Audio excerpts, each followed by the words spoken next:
Hello అండి, welcome to my channel వేల్ ప్లాస్ కిచెన్. అందరూ ఎలా ఉన్నారండి? ఈరోజు వచ్చేసి లివర్తో ఎప్పుడు ఫ్రై ఇలానే చేసుకుంటూ ఉంటాం కదా, అలా కాకుండా ఒక్కసారి ఈ విధంగా కర్రీని అయితే ప్రిపేర్ చేసి చూడండి. చాలా టేస్టీగా ఉంటుంది. అలానే మీరు కనుక మన ఛానల్ని ఫస్ట్ టైం చూస్తున్నట్లయితే సబ్స్క్రైబ్ చేసుకోండి. ఇలాంటి మరెన్నో మంచి మంచి సింపుల్ రెసిపీస్తో అయితే మీ ముందుకు వస్తూ ఉంటాను. ఇక లేట్ చేయకుండా ప్రాసెస్లోకి అయితే వెళ్ళిపోదాం. ఒక బౌల్ తీసుకొని అందులోకి అయితే మనం నీట్గా వాష్ చేసి పెట్టుకున్న లివర్ని అయితే యాడ్ చేస్తున్నాను. నేనైతే 1 కేజీ లివర్ని అయితే యాడ్ చేస్తున్నాను. మీరు లివర్ ఎప్పుడైనా సరే నాన్ వెజ్ ఐటమ్స్ ఏవైనా క్లీన్ చేసుకునేటప్పుడు కొద్దిగా లెమన్ అనేది వేసి క్లీన్ చేసుకోండి. నీచు వాసన అనేది రాదనమాట మనకి. ఇందులోకి అయితే నేను కొద్దిగా నిమ్మకాయ జ్యూస్ అయితే పిండేసుకుంటున్నాను.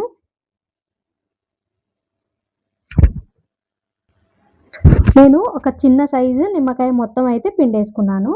ఇప్పుడు ఇందులోకైతే సాల్ట్, పసుపు, ధనియా పౌడర్, కారం మన టేస్ట్‌కి తగ్గట్టుగా అయితే యాడ్ చేసుకోవాలి. నాన్ వెజ్ ఐటమ్స్‌కి కొద్దిగా ఎక్కువే పడుతుంది. నేనైతే 2 టేబుల్ స్పూన్ వరకు కారంని యాడ్ చేశాను.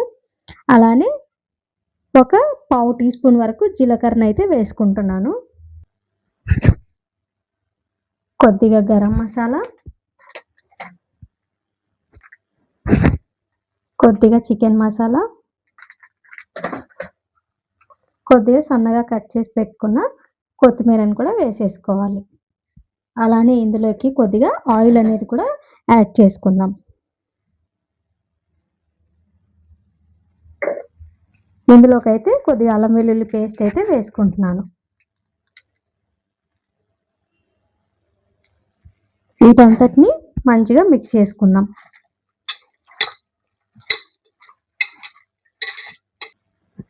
ఇది బాగా మిక్స్ చేసుకున్న తర్వాత ఒక 10 మినిట్స్ వరకు సపరేట్గా పక్కన పెట్టేసుకుందాం.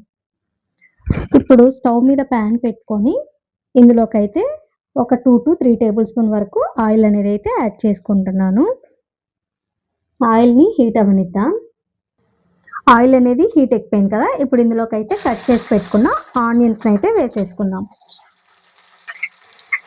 వీటిని బాగా ఫ్రై చేసుకుందాం.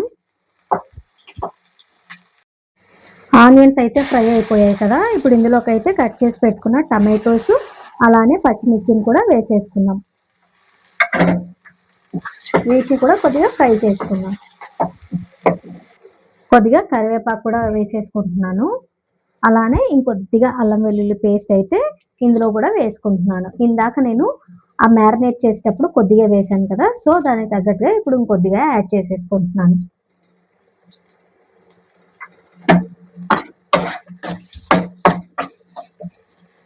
పచ్చి వాసన పోయే వరకు ఫ్రై చేసేసుకోవాలి. ఇందులోకి కొద్దిగా పసుపు, ఇంకొద్దిగా సాల్ట్ అయితే యాడ్ చేస్తున్నాను. వీటిని మీరు చూసి అయితే అడ్జస్ట్ చేసుకోండి. టమాటోలు మెత్తగా అయిపోయే వరకు అయితే ఇవి ఫ్రై చేసుకోవాలి. టమాటోస్ అయితే మెత్తబడిపోయాయి కదా, ఇప్పుడు ఇందులోకి అయితే మనం ముందుగా మ్యారినేట్ చేసి పెట్టుకున్న లివర్ మొత్తాన్ని యాడ్ చేసేసుకోవాలి.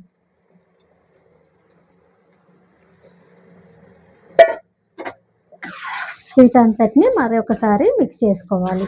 లివర్లో నుంచి వాటర్ అంతా బయటకు వచ్చే వరకు బాగా ఫ్రై చేసేసుకోవాలి. ఇప్పుడైతే మూత పెట్టేసి ఒక 10 నుంచి 15 నిమిషాల వరకు స్లో ఫ్లేమ్లోనే కుక్ చేసుకోవాలి, మధ్య మధ్యలో మిక్స్ చేసుకుంటూ. ఒకసారి మూత తీసి మిక్స్ చేసుకుందాం. చూసారు కదా, మంచిగా లివర్లో నుంచి వాటర్ అంతా మనకి బయటకు వచ్చేస్తుంది. ఈ వాటర్ అంతా కూడా ఎగిరిపోయే వరకు అయితే మనం ఫ్రై చేసుకోవాలి. మధ్య మధ్యలో మిక్స్ చేసుకుంటూ ఉండండి. ఇప్పుడైతే మళ్ళీ మూత పెట్టేసుకుందాం. ఇప్పుడైతే ఒకసారి మూత తీసి చూసుకుందాం. చూసారు కదా, మనకి లివర్ అంతా కూడా చక్కగా ఉడికిపోయింది ఆ వాటర్తోనే. మీకు కావాలంటే ఇంకొద్దిగా వాటర్ అనేది వేసుకొని అడ్జస్ట్ చేసుకోవచ్చు. నాకైతే ఈ వాటర్ సరిపోతుంది కాబట్టి నేనైతే ఇంకా కొత్తిమీరతో గార్నిష్ చేసేసుకొని స్టవ్ అనేది అయితే ఆఫ్ చేసేసుకుంటున్నాను. చాలా టేస్టీగా ఉంటుందండి. ఎప్పుడు ఫ్రైయే కాకుండా ఈ విధంగా కర్రీని కూడా ట్రై చేసి చూడండి. అలానే మీరు గనక మన ఛానల్‌ని ఫస్ట్ టైమ్ చూస్తున్నట్లయితే సబ్స్క్రైబ్ చేసుకోవడం అస్సలు మర్చిపోవద్దు. ఈ వీడియో నచ్చినట్లయితే లైక్ చేయండి, షేర్ చేయండి, కామెంట్ కూడా చేయండి. Thanks for watching.